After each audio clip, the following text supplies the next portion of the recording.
ये मानव जीवन बार बार नहीं मिलेगा, मिला है, अब अगर चूक गए तो फिर गड़बड़ हो जाए। और मानव जीवन जब मिला तो भरत जी बड़े सावधान हो गए। बचपन से ही कहीं किसी से मोह नहीं, न माँ से, न बाप से, न भाई से, न अपने शरीर से, न संसार से, न प्रतिष्ठा से, न यश से, न कीर्ति से, कोई मोह। परमहंस। परिवार के लोगों ने, माता पिता ने समझा ये मंद बुद्धि। क्यों? बोले किसी से कोई मतलब नहीं रहता, ऐसे व्यक्ति को तो लोग पागल ही समझते हैं। बड़े हुए, नाम पड़ गया जड़ भरत। जड़ माने अज्ञानी, सब अज्ञानी कहने लगे। जड़ भरत नाम प्रसिद्ध हो गया। माता पिता की मृत्यु हो गई, इनका ब्याह हुआ तो हुआ नहीं। भाई घर में मालिक बना, भाई से अनुकूलता नहीं बनी। इनकी तो अनुकूलता सबसे थी, भाई की ही अनुकूलता नहीं। जो साधु है, जो वैराग्य संपन्न है, उसको किसी से कोई प्रतिकूलता नहीं होती, लेकिन संसार को ही अनुकूलता नहीं होती। इनको तो कोई प्रतिकूलता नहीं लगी, लेकिन वो परिवार वालों को प्रतिकूलता लगी। भाई ने घर से निकाल दिया, बोले निकल जा, अब तुझे बैठा करके मैं नहीं खिला पाऊंगा। काम के न काज के, मन भर अनाज के। काम काज करना नहीं, एक मन खाना है क्यों। और ऐसे भी जो परमहंस होते, महात्मा होते, जिनको कोई चिंता नहीं, वो खूब खाते भी हैं, खूब प्रेम से पाते हैं। क्यों? बोले जिसको चिंता होती उसको रोटी कहाँ अच्छी लगती। ये बड़े बड़े लोगों के पास खूब पैसे, सब कुछ होता है, लेकिन इतनी चिंता, इतनी परेशानी कि खाने का मन ही नहीं होता। जबरदस्ती दो जो रोटी खा लिया, कुछ खा लिया, कैसे तैसे काम चलता रहे। लेकिन जो चिंता से रहित है, उसको क्या चिंता महाराज, जो आवे सब पाओ आनंद से। हमारे यहाँ एक महात्मा थे महाराज, उनका नाम था बासोदास। वासुदेव दास उनका नाम था, लेकिन वो वासुदेव दास इतना बड़ा नाम कहने में वो लोगों को असुविधा हो तो सब बासोदास बासोदास बासोदास यही नाम प्रसिद्ध हो गया। वो बिहार के थे। बड़ा अच्छा शरीर, दिव्य शरीर महाराज, 6 फीट का शरीर और मोटे तगड़े मजबूत। खूब भजन करते थे, खूब माला फेरते थे, और नित्य सरयू स्नान करें। और मंदिर में उनकी एक नित्य सेवा थी, बर्तन धोने। अपने से उन्होंने इस सेवा का चयन किया था कि हम भगवान की सेवा करेंगे, बर्तन हम धुल दिया करेंगे, और आराम से, बड़े प्रेम से बर्तन धुलते।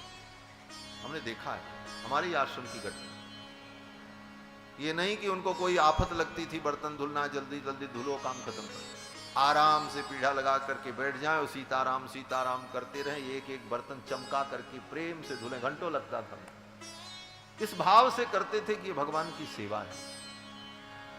भगवान के लिए बर्तन भी धुलो, मंदिर में झाड़ू भी लगाओ, तो भाव हो, उस भाव से करो तो सेवा का फल है। और काम समझ करके किया कि यहाँ रहते हैं तो कुछ करना पड़ेगा, तो लाओ कर देते हैं। बोले तो फिर तुम काम ही कर रहे हो, भगवान की सेवा नहीं कर रहे हो। उसमें सेवा का फल ही नहीं होगा। सेवा का फल तब होगा जब सेवा भाव से हो। तो बड़े हट्टे कट्टे मस्त मजबूत थे, खूब पाते थे महाराज, पाने में कोई कोर कसर नहीं। जितना बच जाए अंत में सब वही पाते थे। एक दिन हमने पूछा महाराज, महाराज आप साधु कैसे बने? घर गृहस्थ थे, उनके बेटा बेटी सब थे। तो हंसने लगे। उन्होंने बड़ी सुंदर घटना बताई। बोले महाराज जब हम कमाते थे, मेहनत करते थे, तो मेरे हिसाब से घर चलता था, सब कुछ होता था। जब सारा काम धाम बेटे को सौंप दिया, बेटा सब कमाने लगा, करने लगा, तो हम तो केवल बैठ के खाते थे। और खाने का तो खूब अभ्यास शुरू से ही था, खूब पाते थे भोजन। बोले एक दिन मेरी बहू, बेटे की पत्नी, अपने पति से, मेरे बेटे से कह रही थी कि तुम्हारे पिताजी इतना खाते हैं, मैं तो बनाते बनाते थक जाती हूँ। आपकी तो 4 रोटी में पेट भर जाता है, इनको तो 15-15 रोटी देते हैं, फिर भी पेट भरता कि नहीं भरता। तो बहू अपने पति से कह रही थी, इन्होंने सुन लिया और सुन करके वैराग्य हो गया। बोले जब हम कमाते थे तो हमको कोई कहने वाला नहीं, आज ये कमा रहे हैं, घर चला रहे हैं, तो हम 15 रोटी खा रहे हैं, जिनको कष्ट है, तो अब यहाँ से चले जाने में भलाई। उसी दिन घर छोड़ करके निकल पड़े और आकर के महात्मा हो गए, अयोध्या में रहे, हमारे आश्रम में रहे, खूब प्रेम से पाते थे, खूब भजन करते थे। तो महात्मा जो जिसके जीवन में कोई चिंता नहीं, वो तो खूब पाएगा ही पाएगा। भरत जी महाराज खूब पाते। भाई ने कहा, भाई की पत्नी ने कहा, काम के न काज के मन भर अनाज के इतना खाता है, कौन इतना बनाएगा? तुम कमाते कमाते मर जाओगे, मैं बनाती बनाती मर जाऊंगी। बहू ने कहा, तुम कमा कमा करके मरोगे, मैं बना बना के मरूंगी, और इसका पेट नहीं भरेगा। भाई ने घर से निकाल दिया। भरत जी चल पड़े। जब चल पड़े, सकल भूमि गोपाल की, सारी धरती तो भगवान की, कहीं भी रहो। जा रहे थे ऐसे ही, जंगल में एक कोई डाकू देवी की पूजा कर रहा था और बलि चढ़ाने के लिए किसी मनुष्य को पकड़ करके लाया था। वो मनुष्य भाग गया। अब दूसरा मनुष्य मिले तब बलि चढ़े, तब पूजा पूरी हो। मानव की नर बलि देने की। जड़ भरत जी जा रहे थे, इन्हीं को पकड़ लिया, ले गए, देवी के सामने बांधा, स्नान कराया, कपड़े पहनाए। जड़ भरत जी जान गए कि ये मेरी बलि चढ़ाना चाहता है, लेकिन विरोध नहीं किया। बोले भगवान की अगर यही इच्छा है तो ठीक है, चुपचाप खड़े रहे। डाकू ने मंत्र मंत्र पढ़ करके जब तलवार उठाई और बलि चढ़ाने चला, तब तक सामने जो देवी की प्रतिमा थी वो फट गई। भगवती देवी प्रकट हो गई और देवी ने उसी तलवार से डाकू का मस्तक काट डाला। उसके जितने परिकर थे उनका भी मस्तक काट लिया, और काट करके उस मस्तक को गेंद के समान लेकर के देवी खेलने लगी। ये तो भगवान का स्मरण करके चलने लगे। देवी ने कहा, मैं तुम्हारे ऊपर प्रसन्न हूं। देवी ने कहा, मैं प्रसन्न हूं, ये डाकू तुम्हें मारना चाहता था, इसे मैंने मार दिया। जड़ भरत जी ने देवी से कहा, देवी आप तो प्रसन्न हो, लेकिन मैं प्रसन्न नहीं। बोले क्यों? बोले मेरे कारण इन अज्ञानियों को मरना पड़ा, ये तो अज्ञानी थे, और मेरे कारण इनकी मृत्यु हुई, इसका पश्चाताप मुझे वेदना है, मुझे तो दुख हो रहा है।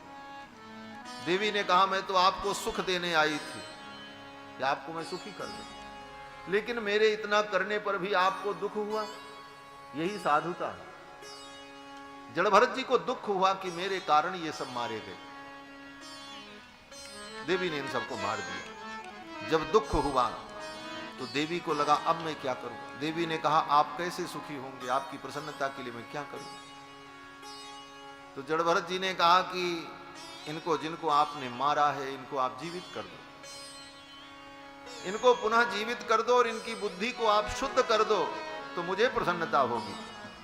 फिर तो देवी ने उन सब को जीवित कर दिया, उनकी बुद्धि शुद्ध कर दी, और उनकी बुद्धि शोधित हो गई, और फिर वे सब भी भगवान के परम भक्त हो गए। इस प्रकार भगवान के भक्त जहां जाते हैं वहां के वातावरण को भी भक्तमय बना देते हैं, और जो अभक्त हैं उनको भी भक्त बना देते हैं। उन दुष्टों को भी परम भागवत बना दिया जड़ भरत जी ने। ऐसे ही जड़ भरत जी एक बार जा रहे थे, सिंधु सौवीर देश का राजा रहुगण आया, पालकी में बैठा हुआ, उसके पालकी का एक कहार बीमार पड़ गया। जड़ भरत जी को पकड़ लिया, बोले चलो पालकी ढो। पालकी ढोने लगे। राजा को असुविधा हुई पालकी में, क्योंकि पालकी लेकर के चलने का अभ्यास जड़ भरत जी को था नहीं। राजा ने डांट फटकार लगाई, बहुत अपशब्द कहे। जड़ भरत जी चुपचाप सुनते रहे। जब राजा रहुगण बहुत बोलने लगा, तब जड़ भरत जी ने सोचा, अब मुझे कुछ बोलना चाहिए। अगर मैं फिर चुप रहूंगा, मौन धारण कर लूंगा, तो कहीं यहां भी दुर्घटना न हो जाए। क्या दुर्घटना? बोले जैसे वहां मैं मौन हो गया था तो देवी ने प्रकट होकर के सबको मार डाला, ऐसे ये मेरा अपमान कर रहा है राजा। अगर मैं कोई प्रतिकार नहीं करता हूं, बोलता नहीं हूं, तो कहीं इस राजा की भी मृत्यु न हो जाए, कोई घटना घटित हो जाए। इसलिए जड़ भरत जी बोल पड़े। जड़ भरत जी ने कहा, राजन तुम बार बार मुझे मोटा मोटा कह रहे हो, बहुत मोटे हो, खा करके इतने मोटे हो गए, पालकी नहीं ले चल सकते। मोटा तो शरीर होता है, आत्मा तो निर्विकार है, आत्मा में कोई विकार होता नहीं। ये सब ज्ञान की बातें जब जड़ भरत जी ने की तो राजा रहुगण चौंक गया, अरे ये तो कोई ज्ञानी लगते। देखा कंधे पर यज्ञोपवीत, राजा रहुगण ने कहा, भगवान आप कौन? आपके कंधे पर यज्ञोपवीत है, आप अवधूत हैं। कस्त्वं निगूढ़श्चरसि द्विजानां बिभर्षि सूत्रम कतमोऽवधूतः। आप कौन हैं? जड़ भरत जी ने कहा, मैं तो आत्मरूप हूं। मैं अपना परिचय क्या दूं? मैं शरीर नहीं हूं। शरीर का रंग रूप होता है, शरीर का नाम होता है, और लोग इसी का परिचय देते हैं। हम ये हैं, हमारा परिचय पत्र ये है, हमारा आधार कार्ड ये। आधार कार्ड में भी क्या है बोले, शरीर की फोटो बनती है, शरीर की आयु लिखी रहती है, उसी का सब चिन्ह अंकित होता है। तो आत्मा का परिचय तो ये नहीं है। आत्मा तो चिन्मय है, ज्ञानमय है। मैं अपना क्या परिचय दूं? मैं तो आत्मा हूं, मैं तो शरीर नहीं। राजा रहुगण चरणों में गिर पड़ा, और फिर जड़ भरत जी ने राजा रहुगण को बड़ा सुंदर उपदेश दिया है। राजा रहुगण ने पूछा, महाराज आपकी जो ये दिव्य स्थिति है ज्ञान की, भगवान के चरणों में आपकी दृढ़ निष्ठा है, यह स्थिति जीवन में कैसे प्राप्त की जाती है? इसकी प्राप्ति का उपाय क्या है? तो जड़ भरत जी ने कहा कि रहु गणैस्तपसा न याति न चेज्यया निरवपणा गृहाद्वा।